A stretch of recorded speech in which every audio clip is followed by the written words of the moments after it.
Alright, it seems the boss is dead. We're just gonna go ahead and distribute the loot here. I'm hoping for some teeth now.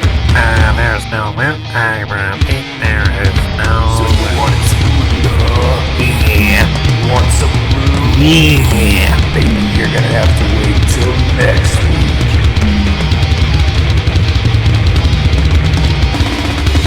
No loot, no loot, no loot, no loot, no loot, no loot, no loot. No loot Sundays. Hi! I didn't unmute myself. That was nice. Hi, everybody. It's Brayole. This is No Loot Sundays with your boy Brayole and Faye and the Asmongold ripoff artist, as they say. So, as I move these clanking glasses out of the way now as the show's begun, how are you tonight, Faye? I'm laughing at your the poor start that we've had tonight. It's interesting. Yeah, I'm real good at this.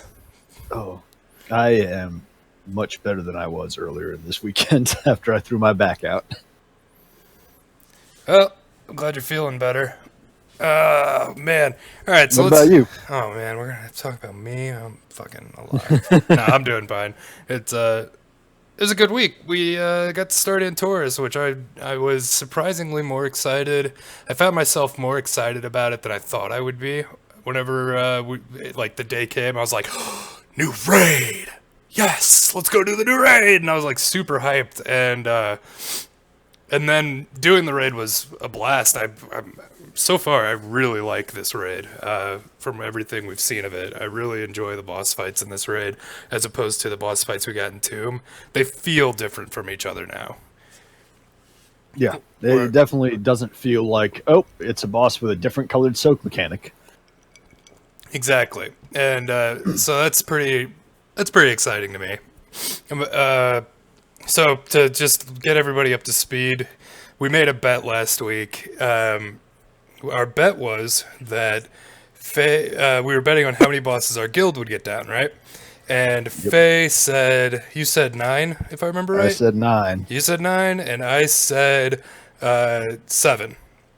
If we hit 8, we would do a double or nothing the next week. And if it was one outside, minus 8, so basically if it was 10 or if it was 6, then that person who bet the closest would have won. Other than that, the money would have gone into the guild bank if, from both of us, if we were completely wrong, was the bet. And we ended up getting exactly 9 bosses down in the first week with a guild group. A WoW defined guild group, rather. The reason I say that is because Faye, myself, and quite a few others of us in our guild decided to continue on past our raid time on the final night of raiding because we wanted to see Argus was the big thing, and I really wanted to see the ending cinematic, which, by the way, spoiler alert for everybody, tonight we are going to be talking about the very end of Antorus as well. So just a heads up, there's going to be spoilers here. If you don't want it ruined for you, check us out on YouTube at look for Altivia on YouTube. Go to that channel. You can watch this video later. But basically, we went through with, it was a WoW progress definition of guild group, and then not a Blizzard definition. So what this ended up with was me trying to weasel my way out of the bet. Did not work. It was great. Didn't work. And Faye was like, you pay up, you fucking bastard. But no. So I paid up to Faye. He won. Congratulations, Faye. You fucking know this guild better than me. Yeah, you underestimated this guild. I always do. I always do. We're not getting what was interesting to me was what the problem we ran into 2 problems, and I think we'll run into the same problem this week. Yeah, well, maybe not. Problem 1 was just time. I mean, it's a long raid.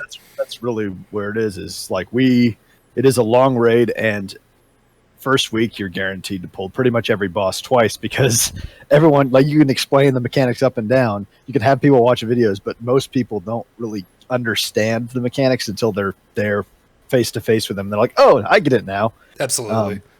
I mean, we've got some people who fail, like don't understand some basic stuff, but you know, or that like they have to see basic stuff again because it's a different color than it was last time. But one of the coolest things I've loved so far about Antorus is pretty much before every single boss, there's like a mini boss or a named mob that does some of the abilities you're going to have to deal with during that boss, and kind of gives you a preview of, hey, here's a mechanic you're gonna have to deal with. And that's just really, to me, really solid design, because like it gives you something like the raid leader, something like that thing that kill is there. You got to watch out on the for boss, that now. right? Yes, and the first you see that with the first boss, even because you see the mechanics of the two different annihilators or whatever, the Fell Reaver looking guys. You see the mechanics of them, and they have the mechanics that are going to be on the first boss, and it's like, oh, and that was the first time we saw that, and I think it was Magro pointed out, he was like this green circle here, this is going to be on the boss, you know, make sure that you stand in this green circle, we only need one person to stand in it. And it was really nice to be able to be like, yeah, these are the mechanics, guys, like, you know, give us a head start on the first attempt, really, which the first boss is an easy one shot, so is the second boss with the dogs, easy one shots, both on normal and heroic. And then, after that, you get into where you can kind of choose your own adventure through the raid a bit. You can do Aeonar, Portal Keeper, or what is it? The name of Antoine High Command. Yeah, there it is. You can do those in any order, and then I think after that you have to go to Iminar.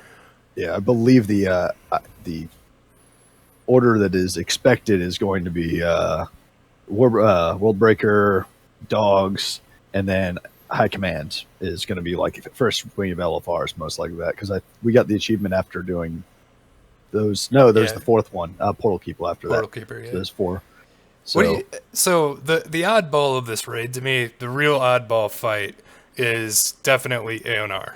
It's a weird fight. Aeonar is, and I don't have the footage of Aeonar unfortunately, but it's basically like a tower defense where the players are the towers, and we're trying to stop mobs from getting to the middle, which is Aeonar's essence.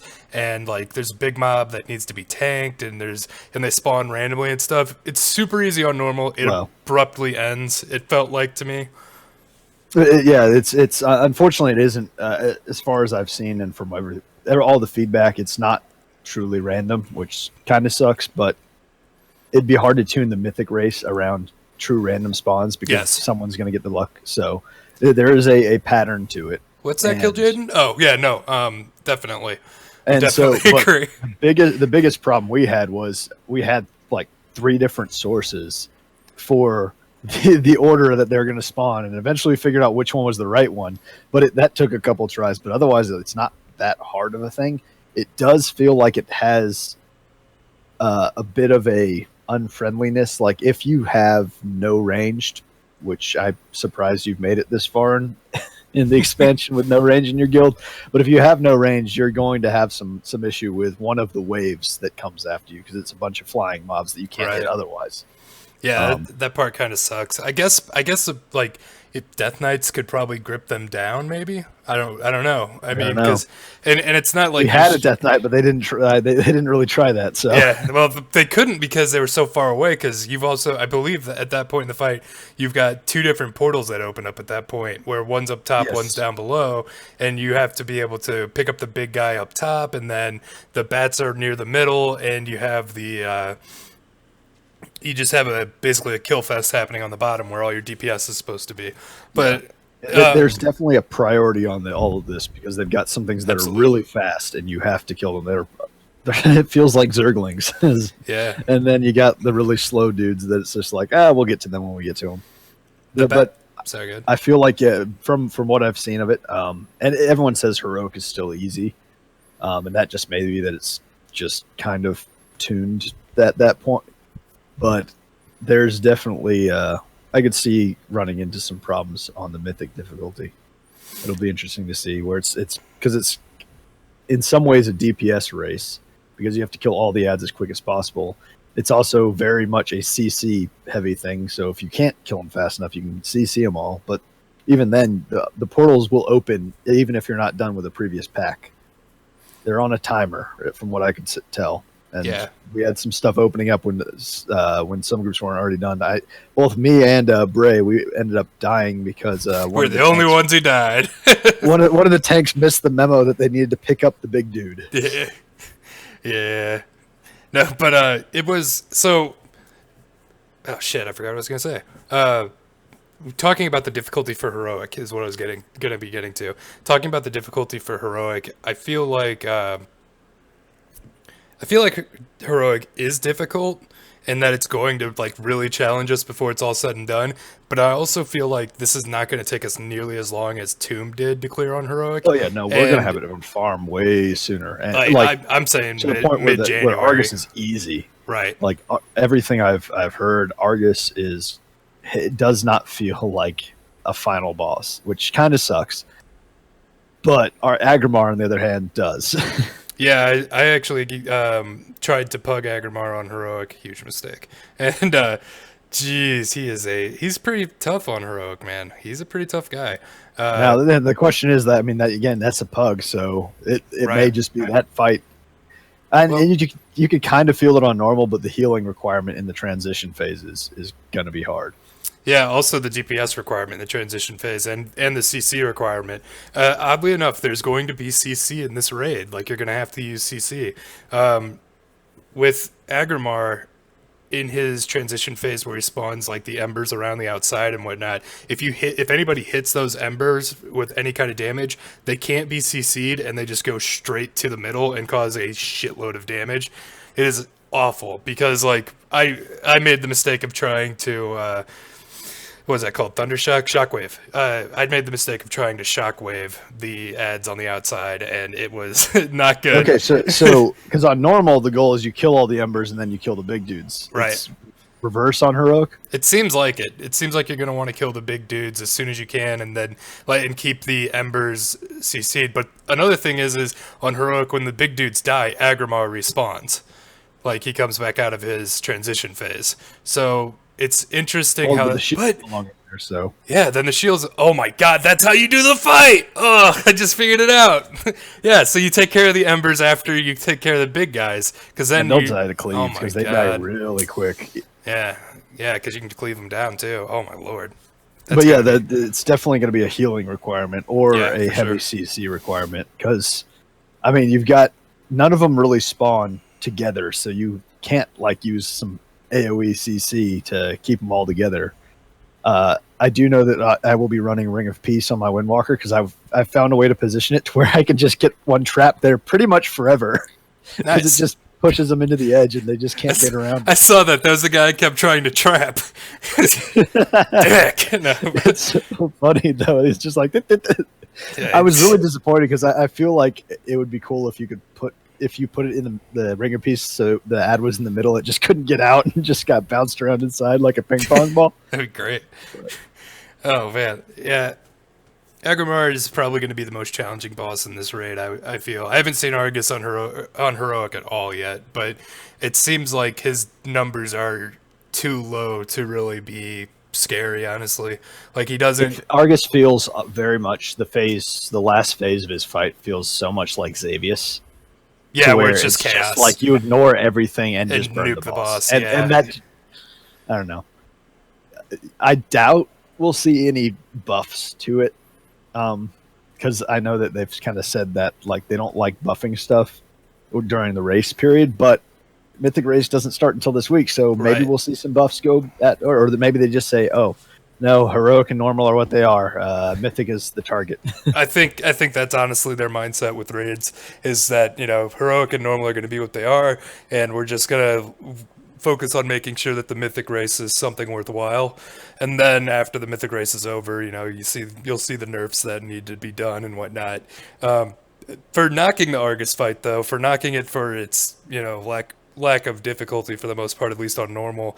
Fun fight, very fun fight. Oh yeah, it's beautiful. Yeah, that's probably one of my favorite boss fights I've ever done so far. Like, it's very entertaining and it is beautiful to watch like throughout the fight because of the graphics are awesome, the room is beautiful, the boss himself is a terrific model, and He's very imposing and everything, and I don't know. I really enjoyed it.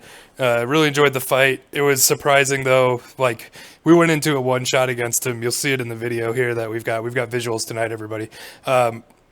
With Argus, it we went into him with no bloodlust and with no idea what to do, and so like literally the first part of the fight, me and my co-tank at the time, Grishkar, me and him were in front of Argus, both taking a scythe attack and both building stacks, and I was like, oh shit, we're both getting hit by this. Like after we had taken, I think like 4 stacks or something like that. And I'm thinking at my time, like, okay, well, we'll probably one of us will probably die, and this is probably going to be a wipe. And I was like, just get behind the boss, see if you can get your stacks to fall off. He's like, oh yeah, it's only a 15-second dot, like it'll fall off. And I'm like, oh my god, like that's nothing. Yeah, Holy crap! What's interesting is that Reaper Strike, I think it is that ability already exists exactly as is in the game.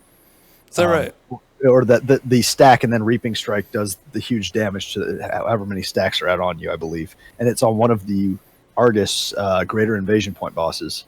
Oh, okay, nice. So, no, I saw the debuff and I saw like the damage logs. I was like, that sounds really familiar. And it sounds exactly like that buff. I haven't gotten a chance to go in there and tank yet on normal. I'm sure there'll be a week where one of the tanks is not there and I'll jump on my druid and have some fun.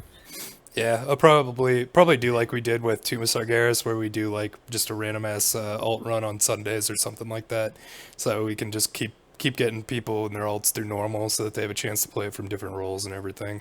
But yeah, I definitely I would say so far from what I've seen, and I'm missing the middle bosses on my tank, but Agrimar is probably my favorite tank fight for this raid so far, because it's got I like the dance. It's got such a simple tank mechanic. Well, not as simple, but like it very well defined and easy. Like it's just it's like a 2-step process that's repeated for each. Like one tank does it one time and one tank does another time. Take the hit, turn the boss. Yeah. The guy take the hit, turn the boss, and then everyone run out. And like it's very interesting to me. It's kind of cool, and there's fun. Also probably some ways to cheese it. Like I don't know. Like I'm sure there will be. So we'll see some stuff there. Like because I mean on one of our polls before we ended the night, I ended up taunting him to turn him around because he wasn't getting turned around fast enough. Or I think one of the tanks died who was turning him around. So it was just like, oh no, what do we do? So I was just like, shift 2 5. Yeah. What'd you think of the cinematics? It was very cool looking. I felt it was kind of disappointing in some ways. It's like, well, like you've got this big bad for what 13 years, yeah, effectively, long time, and we never even get to fight him. He just kind of like gets pulled out of a cloud, like he's just hiding in a cloud the whole time, like a little bitch. I will say the cinematic was really cool, and he definitely left a little surprise, and definitely did some damage to Azeroth as he was pulled away by the Titans. Yeah, that was bonkers. I did like though that you had a cinematic leading into the fight and then a cinematic after the fight. It made it feel really like a really defining moment in the lore to me, that like how this was built up and built up and built up. And yeah, there were a couple things I was disappointed. Like there was that, but I was also disappointed in the fact that it's like we just killed the world soul of Argus. Give me an explosion. Yeah, or maybe not an explosion, but like something. Like I guess in some ways the planet's already been destroyed. Like if you look at Makari, you've got like the huge plains that are like vertical, like Inception style. So the planet's already kind of destroyed, but still, it would have been nice to see some finality on that planet. Like. Right, like is Argus just still up there as a planet or a hollow shell? Is it just like, a dead world? How does and maybe that's the case. It's just no longer has any life on it. I mean, it was close enough to that already. Like the way it was just trashed. But like, what about all those fucking Draenei? Or the not Eridar. Fuck, what are they? Is it Eridar, the original race that was on Argus? Minari. The Minari? Those are the ones. I don't fucking know. I don't care. But what about the Draenei we left on that planet? Like, what happens to them? Are they just, all right, well, our world soul's dead. We're gonna starve. Because they're the Lightforged. Like, Draenei. what if right now they're experiencing an apocalypse? Like their planet is just falling to pieces. Well, we've got those teleporters, so they can get Outland Part 2 coming up. Oh my god, next expansion. Oh wait, they already announced the next expansion. I thought I guessed it, gang. I thought I guessed it a month after it was announced. Oh, man. But definitely, I like the raid. It's a good raid. Yeah, it's definitely is a fun raid. There's a lot of interesting fights. I'm going to be curious to see how long we keep up, because we had amazing attendance this week. Yeah, it was really great. Very fun.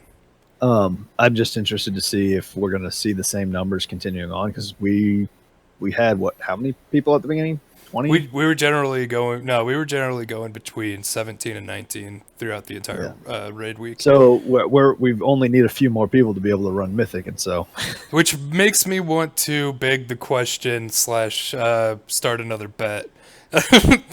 So this one, Faye, let's see if you'll take this bet. So this one's for 100,000 gold, and the reason why is because this is you need to remake your money. Yeah, I need to remake my money fourfold. No. But this one's for 100,000 because the idea is that this is going to be a very long-term bet.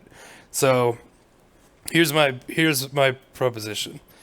How far do we get with Antorus by the end of this expansion as a guild? And this is WoW Credit Guild, not WoW Progress. I think ahead of the curve is a duh. Like that's everybody in the guild has that as their goal for the raid for the most part, is to get ahead of the curve. The question is, do we make the leap into Mythic or not?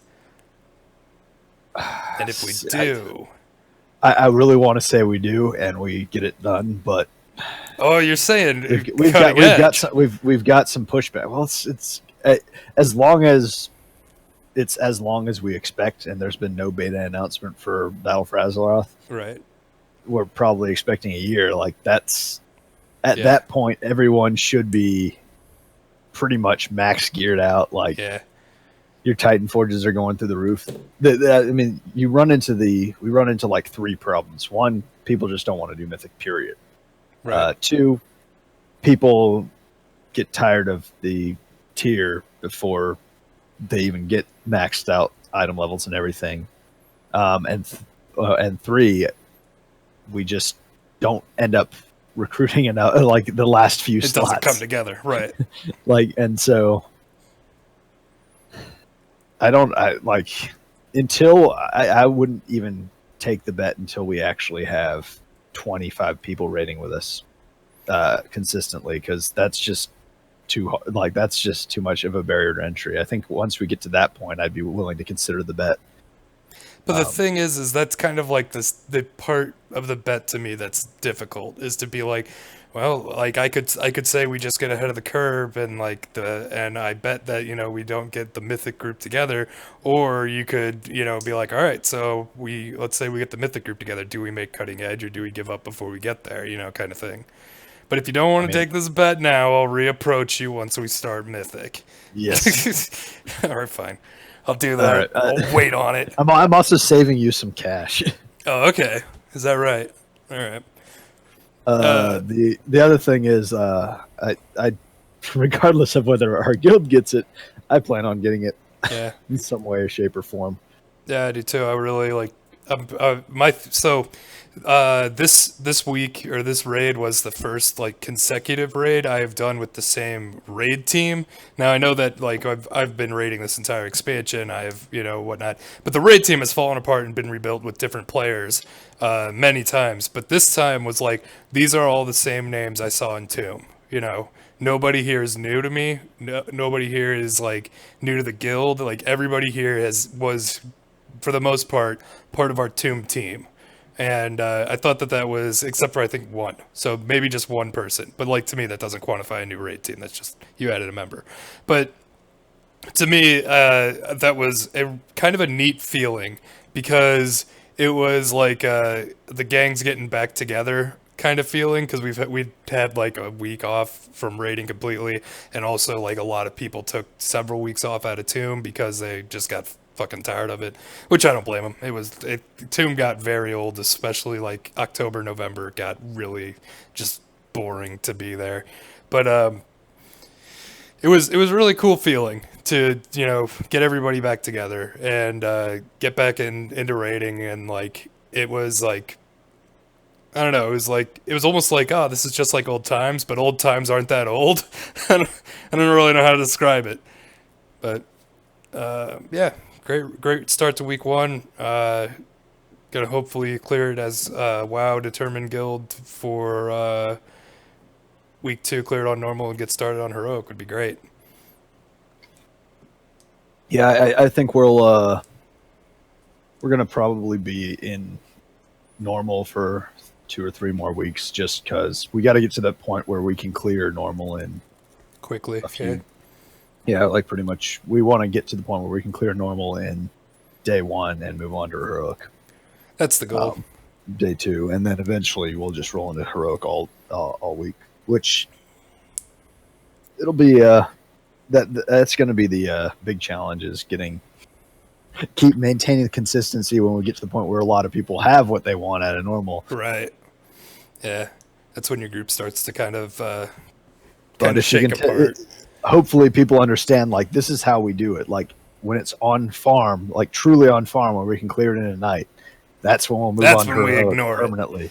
and so people will, and then we'll do like our alt runs on a different day and all that fun stuff. Yeah. But all right, let's move off of Antorus. We've got I'll let the video of the Argus. We got more. We got one little thing about Antorus we have to talk about, because this will lead into part of what's coming in. Is there something else? I don't know. Yeah, I mean, this is definitely spoiler alert. Okay, so just so everybody knows, we're about to talk about what happens in the world after you defeat Argus. Yeah. So watch out and in the cinematic. For spoilers. Yeah. Which the cinematic will be played pretty soon here.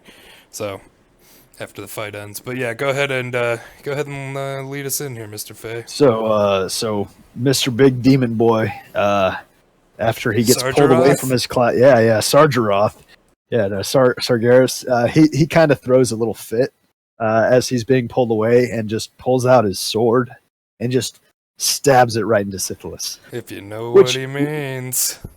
Yeah, and yeah, it's a rather big sword. Bragging! No, but yeah, we obviously should have been farming Syphilis instead of all this content, because you could have had a 400-foot sword by now. Yeah. I don't know how the drop rolls go for that though. It's a massive. That's a fucking fun little fact about Agrimar. You can get his sword as transmog off of him. It's a cool looking transmog. But anyways, back onto the real sword we're talking about here that's going on in Silithus. I wonder what they're going to be doing.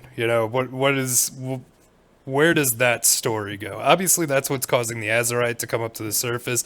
But like, is our planet dying? Like, because like it's a big sword, and he just leaves it there. It's amazing. You can fly up to the top of it right now. No, you can't. Well, you can't, but you can get pretty close. You can get to the portal area, roughly. Yeah, people are thinking that might end up being a portal. Well, it's so, and I don't know. There's some stuff that is confirmed about what happens to it. Okay. Or sort of what happens to it. Again, spoilers, but go ahead. Yeah, this is major spoilers. Just spoilers for the future. Give me a second. Let me pull this over to a screen, but I can actually read So, from the PTR, we have some data mine dialogue from Magni. Good old buddy data mine. The sword of Sargeras is poisoning the very lifeblood of the world. The only vessels capable of containing that kind of power, the sword, I'm assuming, are the mighty weapons you wield. Raise them up as one and draw out the corruption from the Dark Titan's blade. Together, champions for Azeroth. And then the PTR currently, Syphilis doesn't have the sword in the ground anymore. It's just kind of got the wound that's got the gold seeping out of it, whereas currently it's like red, almost blood red, coming out of the ground. That is how it's... So that was Blizzard disguising that the sword got left in, from what I understand. is I that mean, that's current PTR. yeah, but still, like, I believe they're leaving it that way because there are people who haven't killed Argus yet. And we probably won't see that change until after, like, with Possibly. Argus It showing up in does. the sky for everybody. Yeah. Once LFR, the final wing of LFR opens up, then the sword will be in Silithus for everybody. Yeah. But we do definitely have the fact that the glowing gold instead of red, I think, would be the Azurite coming out. Yeah, I think Um, so. The sword may still be there, but it may no longer have the red portal since we're cleansing it, based on the dialogue with Magni. But what I'm curious about is this is dialogue that is in 735. What if it comes out in 735? I'm going to be seriously confused because that We'll be would mean losing.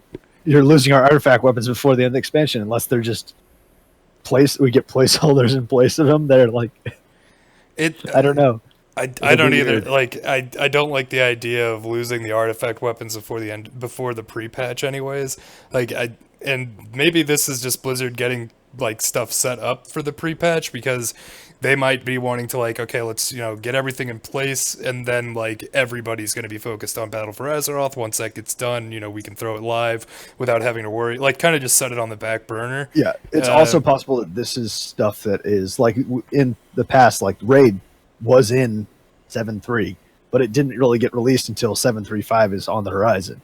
Right. So this could be stuff that's like, no, once the pre-patch goes live, then we'll push this 7.35 content that's at, because it's all in there already. So who knows? Yeah, it's But it's definitely going to involve Magni and cleansing it. There's some stuff that's a little confusing. Well, actually, no. I guess it doesn't. It's not that confusing to me. I was going to say, like, it would be weird that because there are certain weapons that wouldn't want to help you cleanse the Dark Titan sword, but then I realized no, the Dark Titan wants to prevent the Void God. So obviously, Naifu is going to help you cleanse that, which is preventing the old gods from resurfacing. So, or is it?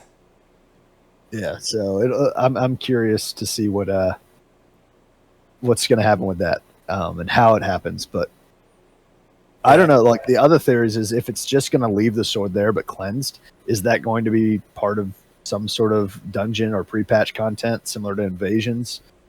That's a good question. Hey, you died.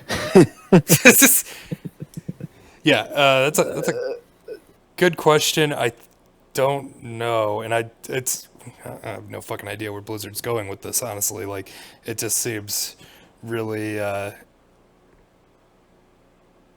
It seems hard to fucking pin down because you got. So let's say we use our weapons to remove the big sword from Silithus. So my guess would be that the sword just kind of deteriorates as our weapon absorbs all of the shit from it, and then like our weapons kind of fall apart themselves, like they destroy themselves doing it. So that means Ashbringer's gone, the Thrall's hammer's gone, my fucking flail's gone. Like all these different historical weapons, these crazy powerful weapons are gone, and to me, that is kind of ridiculous. Like it's. I don't think they're going to be gone. I think they're going to contain the power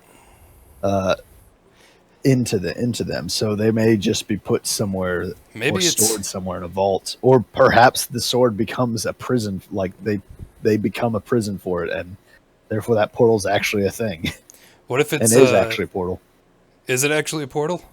I don't. If it is. I thought you said it if is. it is, yeah. Okay, No, like gotcha. I'm kind of picturing something like what was it? Twilight Bastion, like where the portal's like way up in the air. Yeah. But you can like fly in there and look at the weapons. The thing is, like, there's some lore in there that just confused me because, like, if it's a prison for the power or whatever, or if it destroys, like, you've got the Shadow Priest weapon, which will randomly disappear from the user's power. That's part of, like, when you acquire it, it's actually serving someone else, and it's just like, nah, screw you guys. That priest is more powerful and just jumps in your pocket effectively. So if you're using it to imprison something, what's to say it's just like, nah, I'm done imprisoning. I'm gonna go find a new owner. What if it's just like but what if so think about it this way. This is the old Pokemon, your Pokemon's getting too strong for you, go kill another gym leader thing. what if our weapons become too powerful for us to wield by absorbing the power from our Sargeroth's sword? And it just, I don't know, almost like too hot to touch kind of situation. What if it ends up that it's like, oh man, like, these are even stronger now, and like they will corrupt you with their power, which makes the Shadow Priest weapon extremely dangerous, but also makes it so that it's like these could return at some point. Like these same weapons that we've already powered up could return even more powerful in an expansion way down the line. Oh, so what you're saying is Blizzard's going to put them in the freezer until sales are until low again, or subscriber numbers are low. It's like, put them in the freezer till sub numbers are low. I think the cinematics is probably playing about now, based on timing, and so you'll get to see. You may see a little bit of a preview of that portal thing I was talking about on the hilt of the sword. If not, then wait till it's on out, and wait till you've killed Argus and go look at it. And so, well, I've also, after this, I fly down to Silithus, and I can skip ahead to that part because there's a lot of BS before that. But I can show the sword in Silithus in all of its glory. But oh, there's the portal. Yeah, you can see it in this shot right there. Perfect. Anyways, back to being an actual podcast. So, yeah. We also got some other crap from data mining. Yeah, it's from data mining. Okay, just want to make sure. If you've been on MMO Champion recently, you have seen screenshots come out of. Let me pull this up here. We're gonna show them here. Show you all my browser and how many. Bam. All right. So we got some. Yeah, Pornhub. Who knew? So we got Why some. would you bookmark that? I will bookmark whatever the hell I want. We got High Mountain Taurens with their special totems on their back, and I think they look good. Yeah, that's the heritage armor, correct? I believe. Yes. Or these are the heritage armors. We don't know if there's any pieces missing because some of them appear to be missing a chest piece. I think there's sets missing, honestly, because as we go through this, you'll see that there are a ton of Lightforged Draenei, starting with this one. So yeah, looks nice, looks good, looks I don't know, no helmet, doesn't really see. It looks a lot like the Unsullied gear that you can get in Argus right now. Yeah, it does. The 880 tokens. There's a lot of detail on the light parts though, which I like. Well, that's one of the reasons why, if not for the fact that I'm not a big fan of the model of them, I definitely use them on a paladin, but the Unsullied gear does have some pretty cool detail to it. It does. It definitely does. But you can see, like, this is now, there's a shadow version of it, which I think is really cool that they gave it a shadow version, but I also think it's kind of dumb because they're light forged Draenei. No, it's not a shadow version. But remember, you had the original Draenei who had the giant purple crystal hammer. That was part of the shadow version. Don't try to lie to me. No. But yeah, see, so now we've got, what was that, four sets for Lightforged Draenei. Yeah. And that's it for Lightforged Draenei. Here's a set for the Void Elves, which I think is really cool because you can't see it from here, but you can see animated void for their where you see the void on their outfit. That's animated void. So basically it looks kind of like black hole style. I think that's really cool. Including on the spikes on the pauldrons. Yes. Have a little bit of glow. And one of the other interesting things is there are going to be some hairstyles that do the same thing to the Void Elves. Yeah, I found a screenshot of a lot of different hairstyles for Void Elves, and I can't remember where the hell it's at. So if I can find it while we're still doing the show, I'll bring it up later. But yeah, and this is we got Nightfallen Elves who also have multiple sets. So I'm thinking there's going to be multiple heritage armor sets that you could get, and maybe just by leveling up one of them, you get all of them. Perhaps I'm not sure. I fully expect to get the Nightfallen bikini that you see some of the female Nightfallen running around in, because and I actually have always loved that's the first set that he showed, just because you get to see a lot of it, and it's part of the masquerade ability where you get the set, and it's just I kind of always liked how a lot of the Nightfall gear that you ran into the NPCs wearing looked. I was like, I want that. Yeah. I want that as a transmog. And then when they announced Nightfall, I was like, I really hope the heirloom gear looks like that. Yeah, and then another thing that we got little screenshots of now are the mounts. We got the Lightforged Draenei mount. It's a Lightforged Elk. It looks pretty nice. It's definitely a good looking, like the trunk animated looks really good, the way it looks.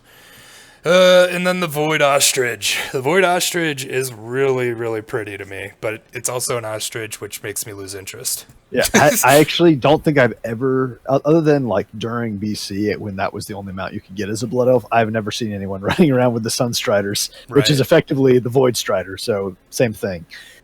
There's the moose you get as a High Mountain Tauren, and then you've got the kitty cat you get as a Nightfall. Which the base model of that moose you can get actually currently. You just don't get paint or the saddle or anything on it. But the leatherworking quest, which is a pain in the ass to get, looks a lot like that moose. Yeah. And then we've got, I'm just going to go through all the different druid forms and whatnot on here pretty quickly here and show you. Because these are the High Mountain. They don't have any Zandalari available yet. One of the things that's kind of interesting to me is, so on the PTR right now, from what I understand, the emissary is in Stormwind and Orgrimmar. So yeah, they've built an embassy in both of those areas. Yeah. So I have two of the same tabs open. No, I don't. These are just very similar. Okay. So I'm wondering if it's possible, and this is theorizing, but it's possible that the pre-patch is going to see some of the emissary stuff before the expansion releases. Here's the thing I think it is that I've heard. It might have been Bellular. I don't know. I think that what will end up happening is that allied races are, so the ones that you see, the first four, which you've got basically everything but Zandalari trolls and the dwarves, Dark Iron dwarves. I think that the first four, so High Mountain Tauren, Nightfallen Elves, Void Elves, and the other one we already looked at, Lightforged Draenei. Lightforged Draenei. Yeah. Those will probably be available, if I had to guess, would be available for pre-purchase. Like, you pre-purchase Battle for Azeroth, and you can do the quests and level up one of the kind of like the allied races, like Demon Hunter. Yeah, okay, yeah, that's what I was going to say. One thing I find so funny and sad is how good the totems look for the like the High Mountain Shaman, like compared to the current Tauren. But at the same time, so good. You're never going to get to see them. Yeah, it's true. But they look so good. Unless I guess you can take the. There are some talents that let you see some of them still, and they're not completely gone, but mostly gone. One other thing that's hashtag make totems relevant again. But data mined is additional passives or racials, I guess you'd say, and it looks like every race gets 5 impactful yes racials, and then Nightfallen get 1 additional that is kind of meh. It's more cosmetic, and I really don't understand it. Neither do you, Bray. From what we discussed a bit, I think let's just go over them again. Although we did cover High Mountain and I think a couple of the Lightforged last week. These are fairly confirmed now. We've got Light's Judgment, which calls down a strike, a holy energy, dealing damage to enemies in 5 yards, 2.5 minute cooldown. So an AoE ability, I guess. I'm assuming the damage at level is going to be similar to what you see from the Goblin Rocket. It reminds me of the one you get when you're on Argus from the ship. The name is definitely like that. The other one, next one, Forge of Light. You can summon a Forge of Light, enabling blacksmithing, and your blacksmithing skill is increased by 10. So this one's kind of weird to me, but I guess it'll help once you hit Legion. Demon and I guess Burning Crusade. Demon's Bane. Experience gained from killing demons increased by 20%. And since you have to level these guys up from the beginning, that's not that bad of a passive. That's weird though. To me, like that, it's weird that they give an experience increase to one of the races. I don't know why. Well, it just doesn't. That's already happened before. It has. Yeah, the Pandaren gain rested at a much quicker rate. or rested experience double. There's a bonus for Pandaren. I think it's just that they get rested experience really quick. So if you log out and then in the next day when you play, you're going to get rested experience fully. All right. Well, maybe I should just shut the hell up then. Fourth racial, holy resistance, reduces holy damage taken by 1%. And then this one is interesting to me, just because I'm imagining some crazy kills as a result of stuff like this. Final verdict: when you die, light avenges you, dealing holy damage to enemies within 8 yards and healing allies. That sounds like Arena Master Race. No, the damage and healing numbers are low. Yeah, they're very low. Dark Iron Dwarves, we don't know what they do. We have the names. We've got Dungeon Delver. I'm assuming it's got something to do with when you're in a dungeon. Maybe it's going to be like experience increased when you're in a dungeon, or loot or gold from a dungeon increased, or something like that. You got Fireblood. Fireblood might. Yeah, well, because I'm thinking, so Fireblood, what's the current one? Ironblood? Is that one of them for the current dwarves? Fireblood's probably just fire resist, actually. Really? Yeah, maybe. That'd be my guess. Forged in Flames. Also could be fire resist. Yeah. Or it could be your mining, or maybe blacksmithing again, or a different crafting profession. Smelting. Well, no, because that's mass production is the next one, which I'm guessing engineering.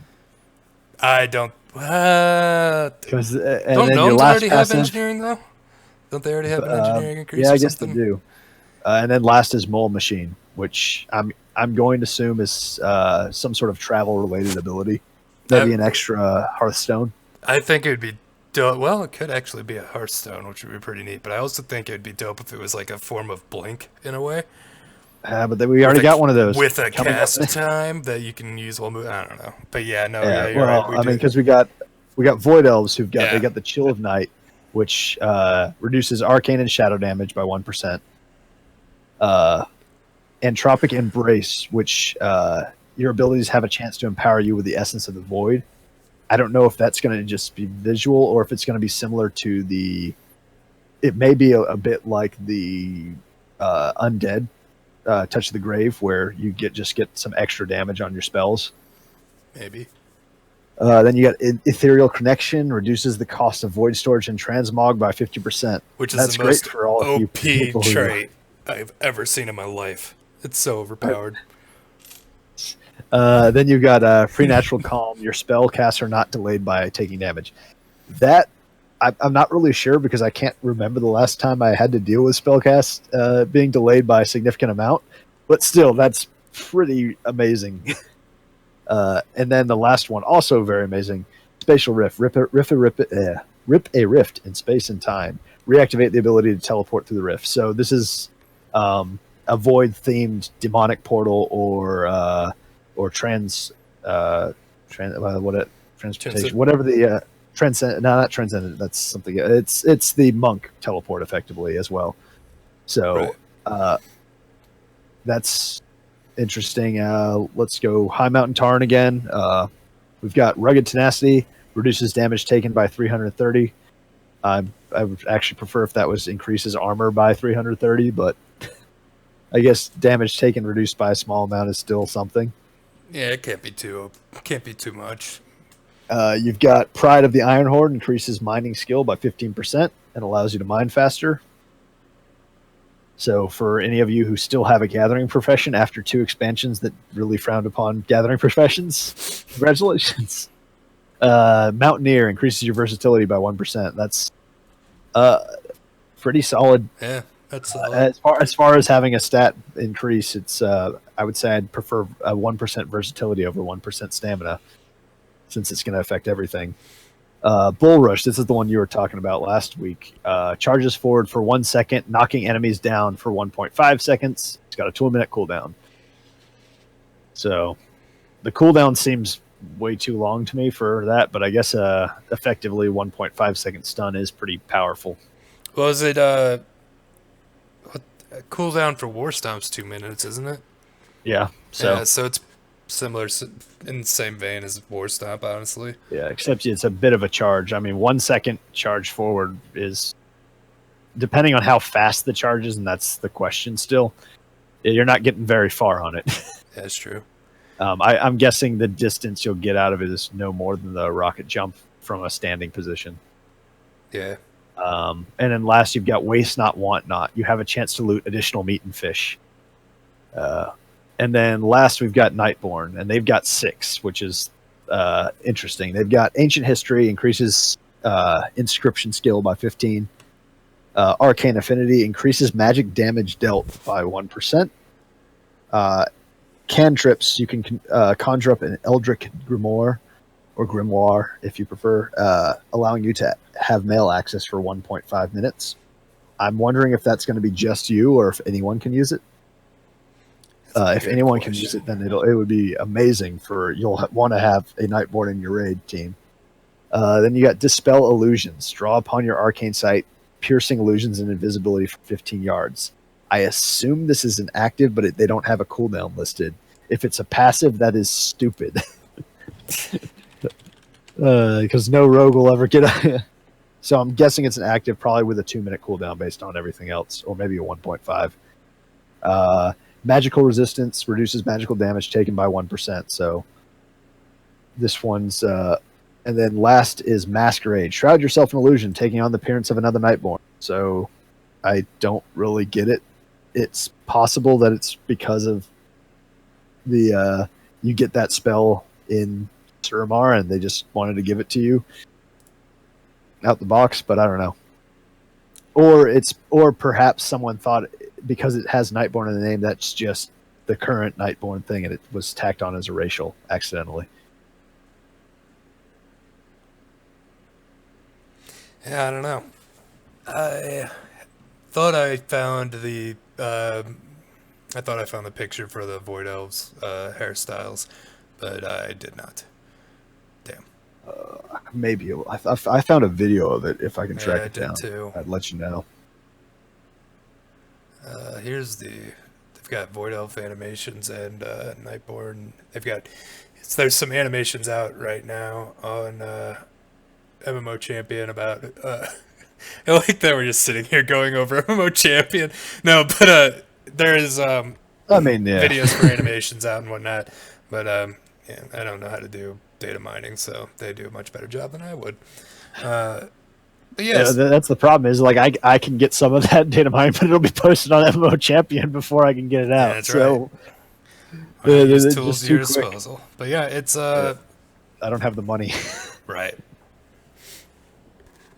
I'm pretty hyped for the new expansion. I do think if they did do the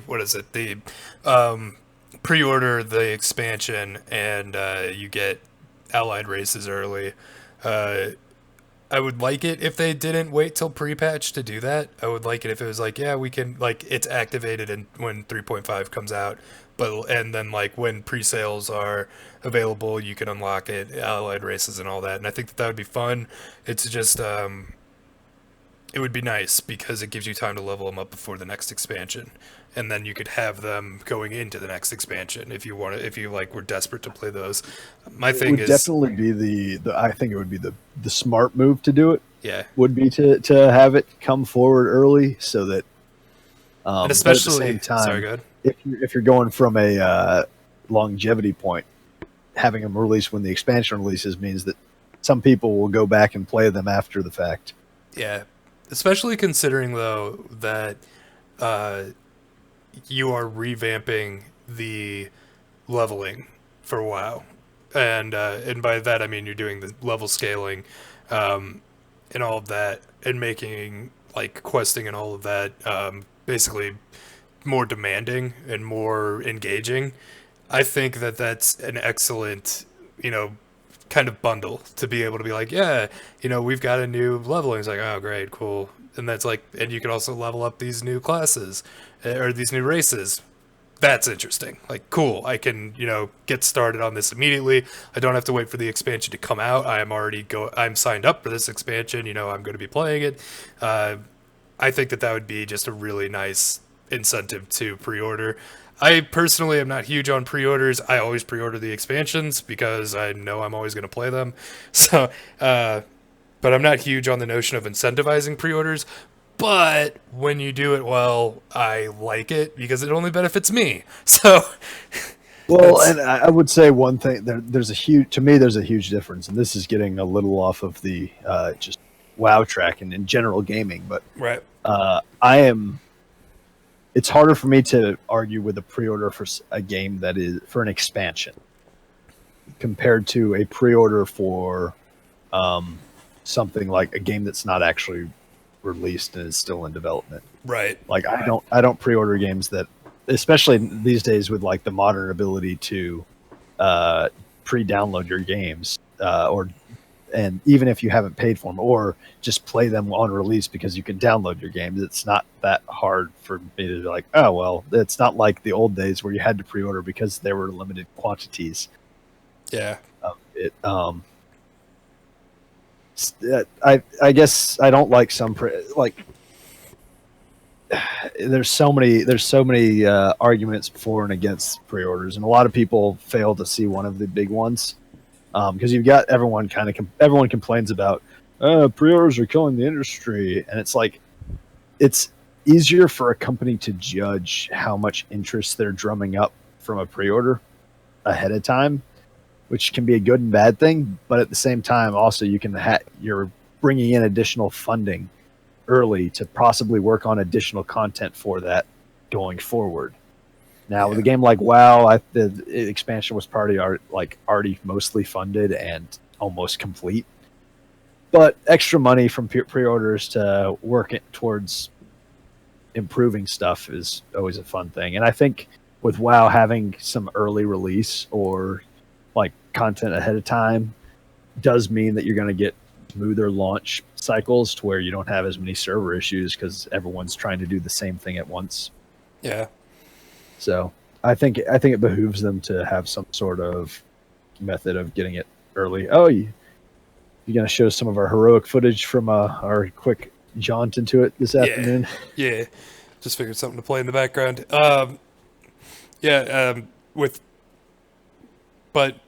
Fuck.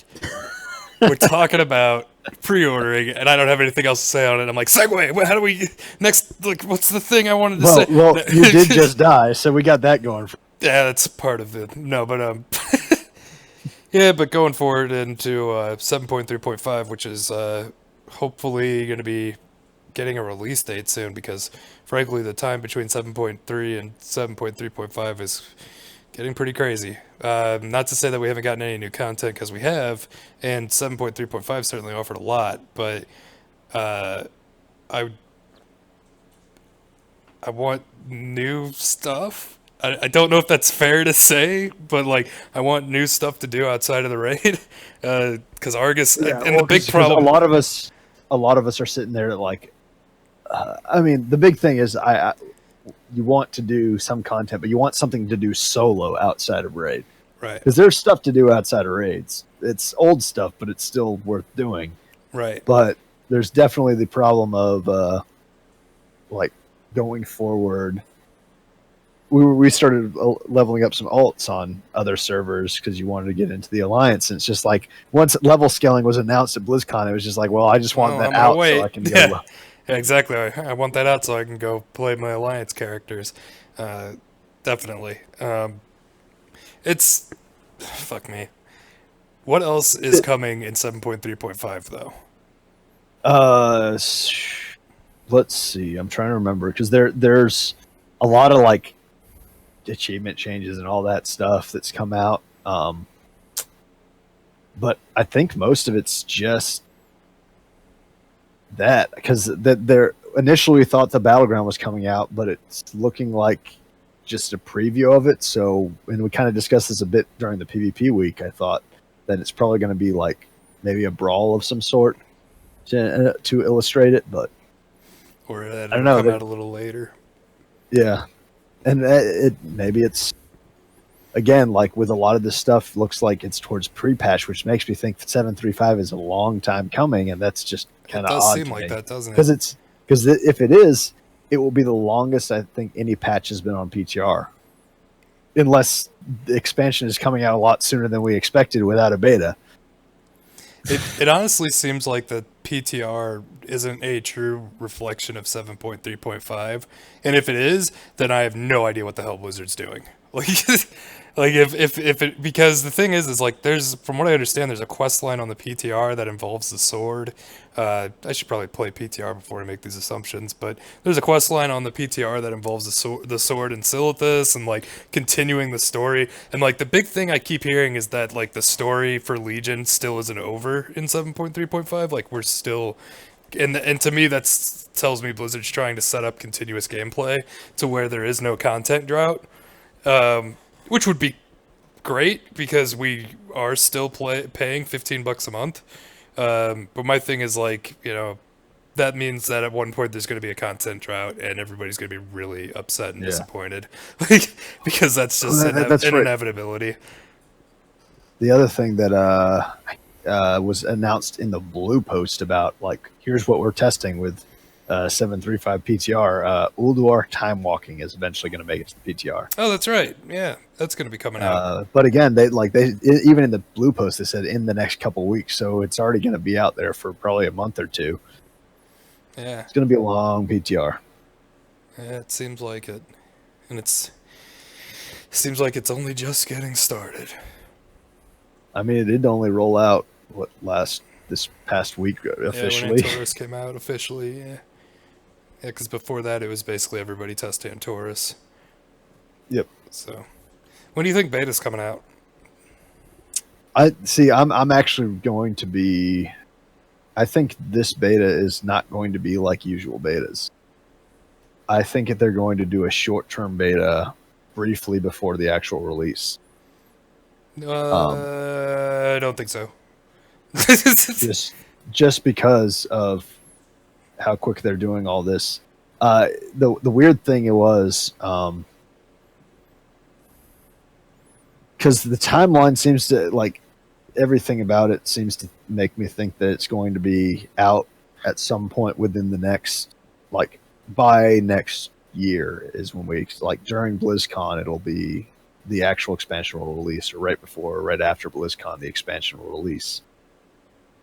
Which, well, let me see. Like, when did Legion? Can you remember? Legion came out August 30th, if I remember right. It was like the very end of August. So it would be weird for it to not come out similar timeline in August, so before BlizzCon. But why would we have short beta? But they didn't announce anything at BlizzCon, any dates for anything. Right. I just think that it's now here. One thing which we don't know, it's possible that there is already a closed beta going on right now, and there is NDR preventing people from talking about it. I've been seeing hints of that. So it's possible that like what I'm saying is they'll have their normal beta where it's passed out to more of the general masses won't come out until a few months before the expansion actually releases as more of a promotional point. So, which is kind of how they did it with like Overwatch's beta lasted forever. Its beta was going on for a lot longer, but their effective public beta was not lasting nearly as long as. No, yeah, their public beta was very short. And I don't mean like public, like everyone can access. I mean like public, like here it is, we've handed it out beta passes to the general public. And it'll be interesting. What's going to suck is if invites are already going out, and let's say someone here gets an invite, can't talk about it because there's going to be an NDR. I can almost guarantee it, because I think Blizzard is trying to get that whole lockdown and keep stuff a little more secret. They've kind of hinted at like we want stuff to be. We don't want you to know everything before it releases, kind of thing. I think you're onto something there. there's obviously information that's on the beta that people are allowed to talk about if there's a beta, right? There's And going there's a ton of stuff in the PTR. Like, right. so many things are showing up, maps and all this stuff. And there's and that's leaks. That's content that usually is just client leak. I mean, it just is going to be in multiple builds and stuff, and they just need to test reliability. So, and then there's ways to connect the dots that make it so that you are still legally protected when you disclose certain information, because you're not kind of giving away that you are a part of this testing, or that you are or that what you are saying is 100% factually correct, or even you present something that's said in a way that isn't what you have seen on the beta, in this example anyways. But to me, the reason why, like, what you're saying about there could be a secret closed beta going on right now, like, really makes me think that might be true, is that there are popular YouTubers that have given input to Blizzard before, that Blizzard has acted on, that are always given beta and whatnot. And these are your guys like Preach, your guys like even Asmongold, and just prolific players. And they're giving out information that they're not disclosing where that information comes from. And this is something you've seen, like, they're like, I couldn't tell you, like, how I know this and stuff. And I'm not saying this is specifically Preach or Asmongold that has done this. I'm just saying YouTubers of the like. And it makes me wonder that, are they actually, like, already beta testing this and they're just not allowed to talk about it, but they're still able to give, like, very, very thin information, Well, so, and from a development perspective, you're always like, they are definitely doing beta testing internally. So oh, absolutely. What was it I was going to say? Lost my train of thought. Oh, sorry, buddy. I've been there. It's one of those nights. Yeah, no, it definitely is. Yeah. Oh, went out drinking last night, got hammered, and then I went to work. No, but you want to move on to other games we've been playing, or you got more you want to talk about with WoW? There was one or two things that I noticed. Oh, the other thing, I completely forgot about this. And if you add a authenticator to your Battle.net account, with 735, you gain 5 backpack slots. No. You gain 14 backpack spots. Oh, wow. Yeah, I heard it was only 5. Your traveler's backpack becomes a 30-slot bag, is what I have heard. I could check that number again, though, real quick. See, what I saw was the pop-up that said gain 4 extra backpack slots by attaching an authenticator to your account. Now, if that's talking about 4 slots, like 4 actual slots for additional backpacks, or just 4 slots in your backpack. But I think it's just 4 additional slots in your backpack.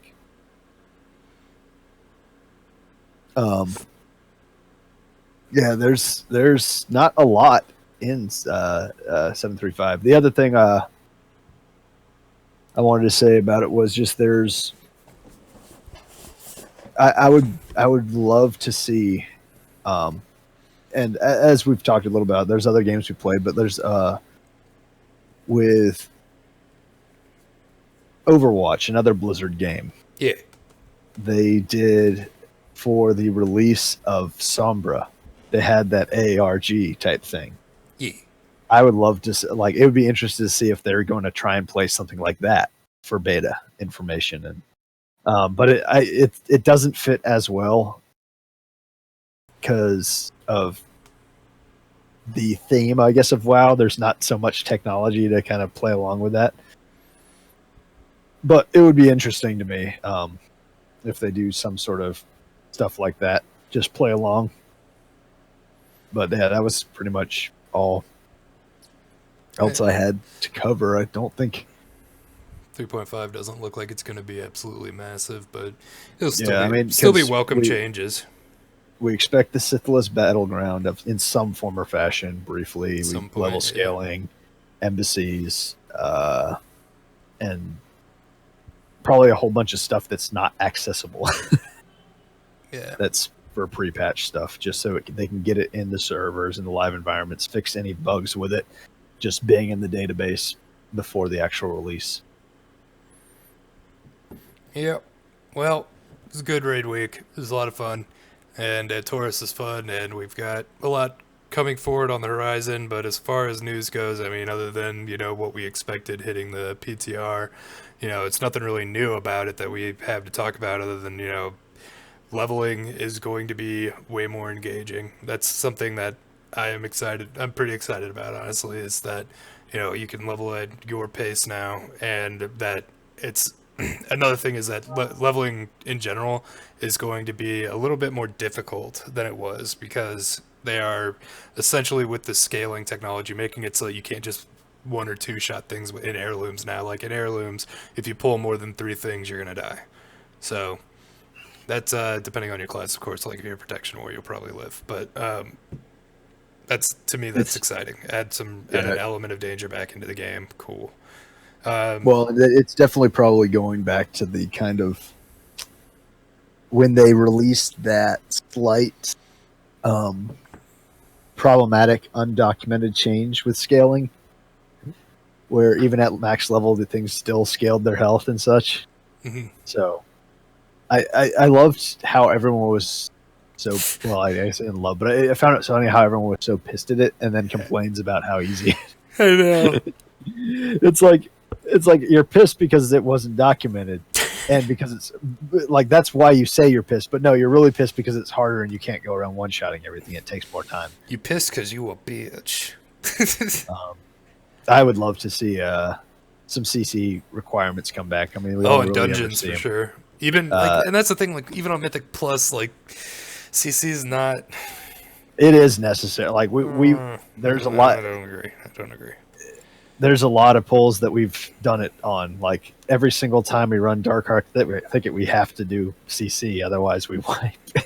Or we don't do it, and half the group dies and runs back and finishes killing off the mobs. I think that stuns make it so that you really don't have to, in my opinion. Stuns are still CC. Okay, fine. Fuck you. Whatever, Faye. Whatever. Yeah. I mean, it would be. I don't know. If you started saying like, "Oh yeah, there's no CC whatsoever is used," then I would be, I guess, agreement. Like I think you're talking about like the mezzes, like polymorph and sap and all that, which the big CCs. That's what I'm thinking of, but yeah. Okay. I thought you disconnected there for a second. Anyways, maybe I was just close to disconnecting. No, I'm not. Okay, good. Everything's working, everybody. Good, we're good. I'm going to move off a while now because I don't really have anything else to say about it at this point. And I was going to get on to some general video games. You down with that? Yeah, that works for me. Have you been playing anything this week that you want to talk about? That sounds promising.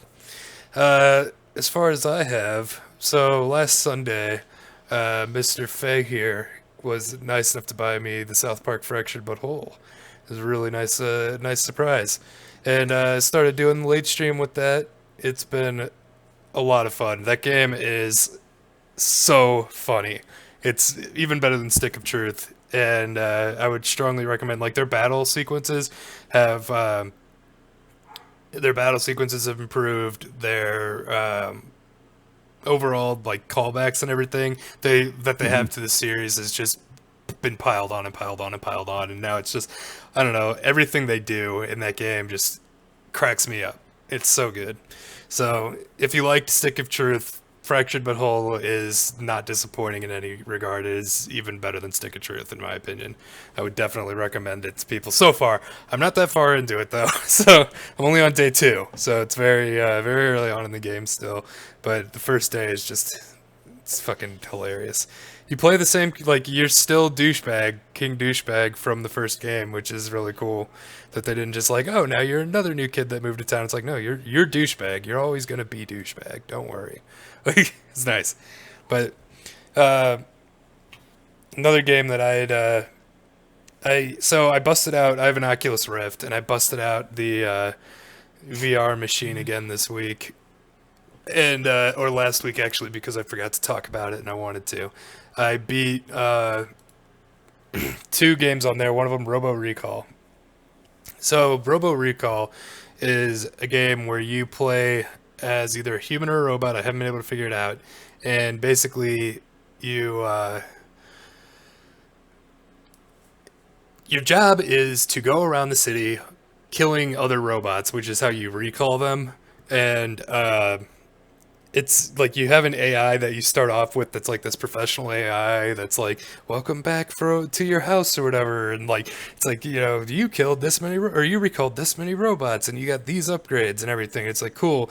And then like you meet this one AI named like Bob or something, just like some generic ass human name, and he's like, "Hi, I'm Bob. I'm your new AI." And it's like, okay, this appears to be a virus or whatnot. And just like you play through it, and it's like it's so funny because like Bob cheers you on actively in combat. He's like, "Wow, you're really good at killing robots." Like it's just so ridiculous.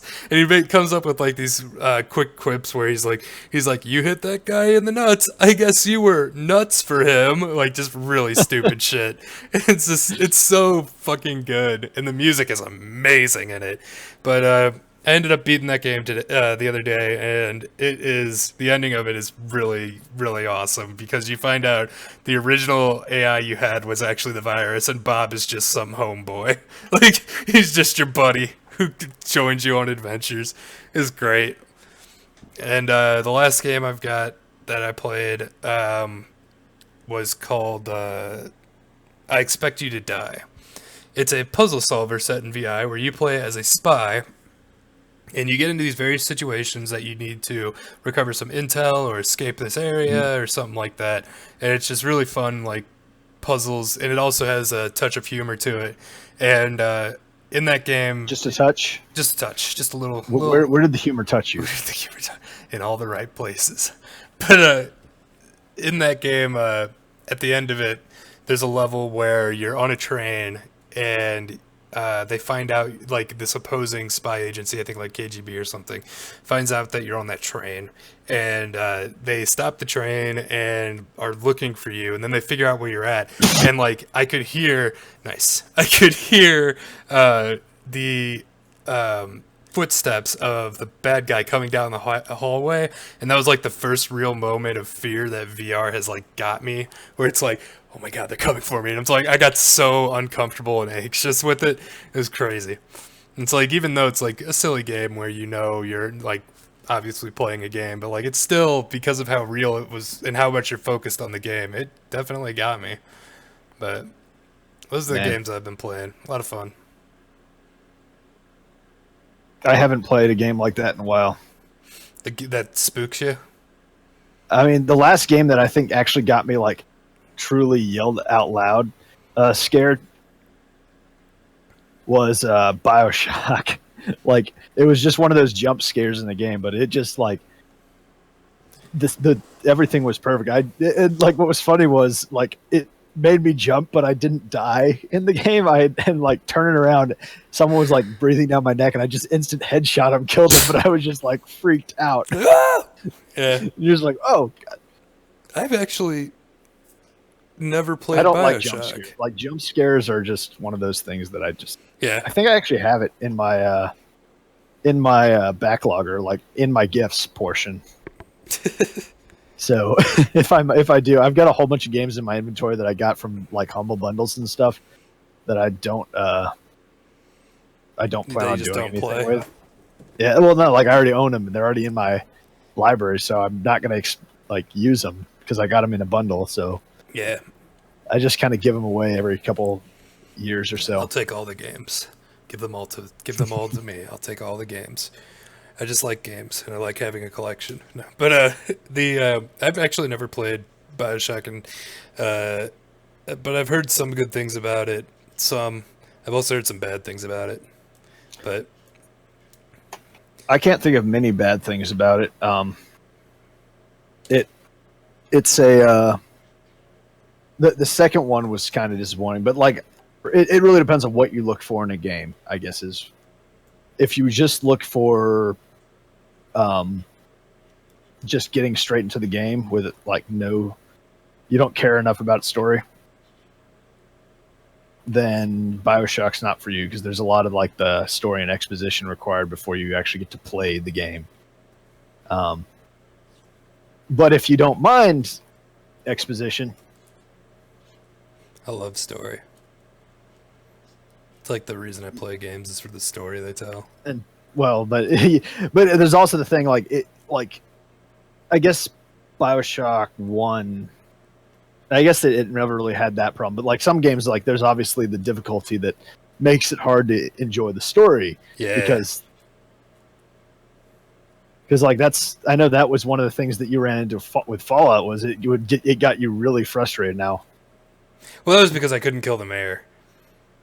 Yeah, but was it someone you're not supposed to kill, or was it some? Oh, yeah, it was okay. someone I'm not supposed to kill, but There's like mods for that though. it's good. Maybe I'll download them and try again. But There's one for killing children's. good. Um, I need to kill children, Faye. God. and of course, you've also got your wonderful like nude mods, but then you can't stream with them. So Oh, no. good way to get banned from Twitch. If you're quick enough on the let's draw see. for YouTube, we'll be able to put those up there.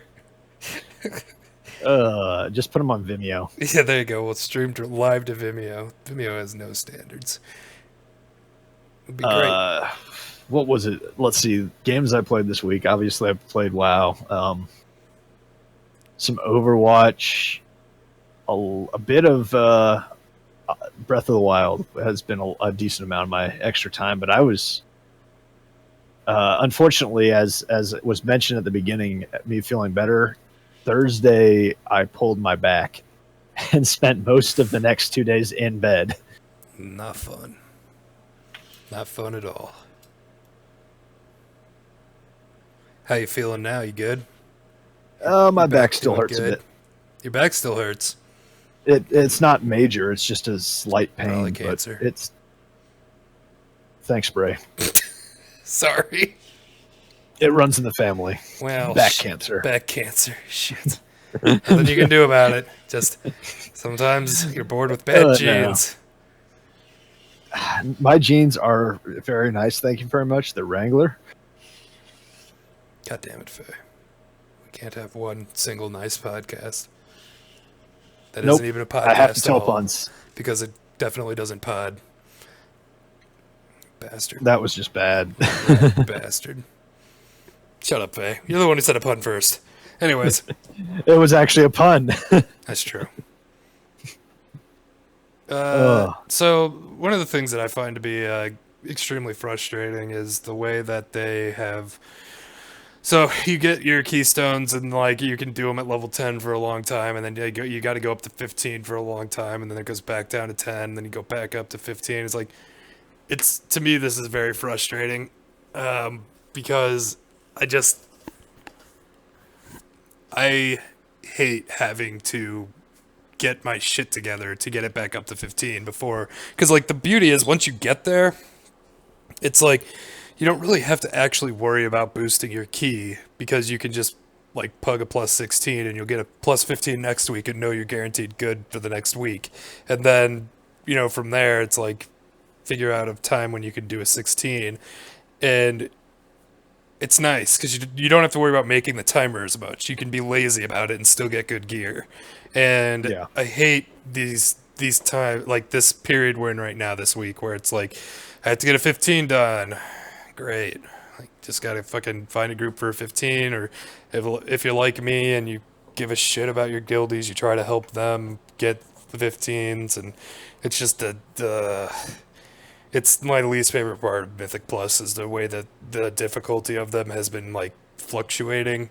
When personally, I'd just rather them be like, okay, it's just gonna like keep scaling up and up and up, and it's like this time it would be like, oh yeah, now from going to plus 45, you have to get or from going to Mythic plus 55, you have to get a plus 60 done this week. It's like, that's fine. Like it's not different. It's the same system that it's doing right now. It's just like that's what I would prefer for some reason. I don't know. I like this. I actually think 15 is the right cap. It feels harder now because we don't have the gear yet. Oh yeah, I know it's gonna I mean, get easier, but like the other thing was like they could just do it as they've done before and just scale everything up, but that feels even worse because it's like, great, I'm stuck doing a 10 when last week I did a 10 easy. I don't that's know. fair. I think I would have preferred if the requirement for the top level got higher and higher each time. See, I think that's what I'm thinking. I don't know. All I know is I want to be at plus 15 and be done with it because I'm tired of. I just want to actually like truly push, which we haven't done yet. I want to see how high I can get. We should do that at some point. Just like get a solid 5, and just see how high we could push. It'd be cool if there was a certain shaman and hunter that would help us, and then we'd just find a healer. But who knows? Well, we got the shaman as a healer. We just need another deep. We do have. Oh, you're not talking about Ellie Sham. You mean Cholt? Is that the hunter you're talking about? Oh, dude, he keeps teasing me. He might come back. Who knows? Anyways, yeah, I don't really have anything else. that's it. I don't have anything. I'm out of things. Yeah, no, I'm looking forward to actually getting a single piece of gear this week. Yeah, you didn't get one of the shit things this week. No, I did. I got non-Titan Forge tier chest piece, which I am using a legendary that I probably will never unequip, since most of the fights are single target. So Nice. It's kind of like, oh well, I guess I'm just stuck That as sucks. is. So That sucks. yep. Damn.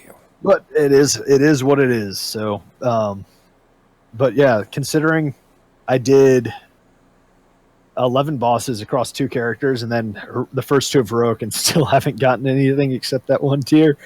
And I used 9 bonus rolls this week because I had saved up some from previous week. Mm-hmm. So I'm a little salty, just a little bit. This is definitely a no loot week. I got a 945 belt on brayole. It's the only piece of loot that was worth a shit to me. I got a 945 belt that is going to be for my DPS set on brayole for prot DPS because I use or not Rethus, what the hell's it called? The Thunder God's Vigor. There it is. He's Thunder God Vigor, the legendary belt for prot warrior. So it was kind of like, yay, I got an upgrade to prot DPS set, but boo, this isn't like a real actual upgrade. Like normal is going to be faster for brayole on tank because they'll be able to put out probably closer to 900k at least, but like I prefer to be getting the gear that makes me take harder hits and shit and be able to take more hits and easier to heal. But what can you do? What can you do when the loot gods don't give a fuck about you? Yeah, that's how it feels sometimes. Yeah. This is no loot Sundays after all. Yep. Fuck yeah, you. yeah. Fuck you. All right, go ahead. What were you gonna say? Yeah. You get. I'll give you that one. All right, he gave me one, Oh, and that's the show. but you don't get any gold out of me for that. I don't get gold. You don't get any gold out of me for that one. All right. We'll do our next bet. Okay. Prior to our mythic one needs to be dealing with maybe some. Next time we do some drunk ranked battlegrounds as a guild, because we were doing that for a while and it kind of fell apart. Hey, I had the But drunk part covered last night. All right, I covered that part. We just didn't have the RBGs going. But the drunk part we were good on. It would have been nice. I was in bed rather early. I had to be up early this morning, so that kind of sucked for me. But yeah, I had to work last night, so I didn't get home till late anyways. That's a problem, man. It's hard to do things with people. But yeah. All right. You got anything else, Faye, or are we going to wrap this up? I think we can wrap this up. It's been a light week and one of those weird weeks where I've gotten to that point where I'm losing my train of thought more and more frequently. Yeah, me too. You were carrying this episode real hard until this last half hour, and then we both just kind of sucked. Yeah, yeah. Thanks for watching, everybody. But as far as anything going on, you planning on anything this week, Faye? I may try to do a little bit of streaming this week, but who knows? It's going to be a busy week for me with work and otherwise. All right, I'm gonna be. Who knows? Probably. I probably will. If you don't end up doing it, I'll probably end up streaming the raid. I'll be streaming the raid. I'll always stream the raid. I'll actually try and save my video files this time rather than deleting them on the sake of a joke. Fuck off. All right, I guess I'll let everybody in on the joke. We had we streamed, if you were watching live at all this week, I streamed on this channel Tuesday and Wednesday night. We were streaming our raid with our guild, and that was going well. And then one of my friends from the guild, Kayla, she messages me, and she's like, "You're streaming without permission," and without my permission. You're streaming my avatar without my permission, and you didn't even ask. And I was like, and I stopped the stream immediately, and I apologized, and I said I could take it down if you want me to. And she was like, yes, take it down. And so I took it down. I deleted it. I deleted all the videos. I hadn't downloaded them yet because I was going to download them, edit them, and make it so that, like, from our boss kills, so you didn't have to watch us wipe a million times. And so, yeah, I took it down, and then I told her I took it down. She goes, "Oh my god, I was joking." I'm like, "Now you tell me. Now you tell me you were joking. Like, this is when you draw the line, after I've already fucking gotten rid of my videos." Okay, so yeah, this week I will not be deleting any videos because I don't give a shit about my guildie's feelings. And that's how it works. So yeah. Be sure hopefully, to hopefully Tuesday, that one. Wednesday. Yeah. Yeah. Which for now is Tuesday, Wednesday. Who knows? We may change. Yeah, it might end up changing. We'll see. Talk about that with the raid. The last thing for me is I will be doing a late stream tomorrow night, continuing Fractured But Whole.